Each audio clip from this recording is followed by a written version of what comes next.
Here's our second topic of Unit 9 on theoretical probability. This is our medium video. For this topic, we'll be in the upper right-hand corner this time where it says theoretical probability. We'll have a couple examples for you to copy on down. So probability refers to the chance that an event is going to happen, and our theoretical probability is specifically thinking about what could happen if everything works out the way it's supposed to. So from our previous videos on likeliness of events, the probability ranges go from 0 to 1 or 0% to 100%. We're going to keep that in mind as we go through the next couple slides. So to determine the probability, we will take the number of desired outcomes and divide it by the total number of outcomes. So in this instance, we have 5 colored marbles in the box. We want the green ones. There are 3 green ones, and there are 5 total, so that's where this 3/5 comes from, which if I change that into a decimal would be 0.6. We can leave it as 3/5, and then we could also change it to a decimal, or a percent, which would be 60%.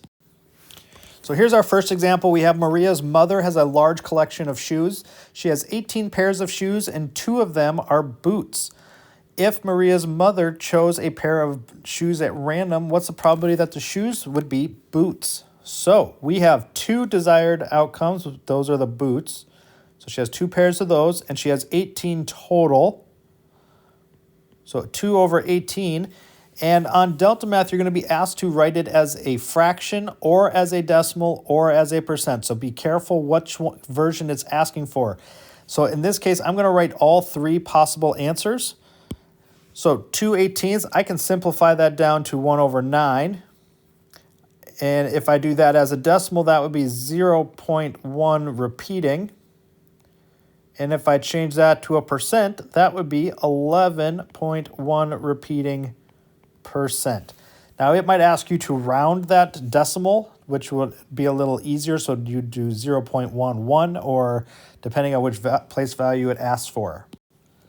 In this example, we've got a list of orders from a cafe. We have 4 different types of drinks. We have hot chocolate, iced tea, espressos, Americanos, with the totals for each of those for the day. What is the probability that the randomly selected customer ordered an iced tea? So first thing we need to do is we need to know that we have 12 iced teas, but we also need to know how many total drinks were sold, which I believe is 78.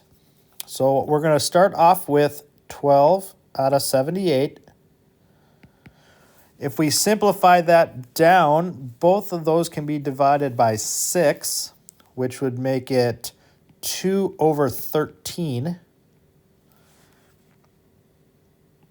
If I change that to a decimal, I'm probably going to get 0.1538 with some other numbers after that. And it would probably ask me to round to the nearest hundredth, so I would probably go with 0.15. Changing that into a percent, I would multiply by 100 to get 15%.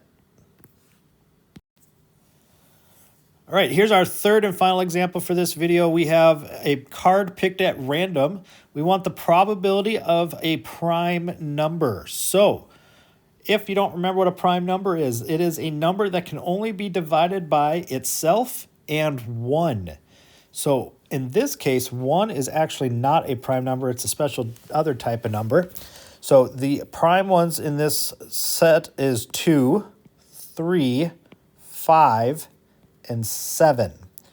So I have 4 prime numbers, and I have 8 cards total, which if I simplify that fraction is 1 over 2. As a decimal, it would be 0.5.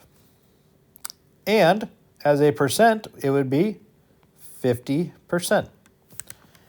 So like I said, all of these will be on IXL for this skill. You will need to make sure you are paying attention to which form they want your answer in.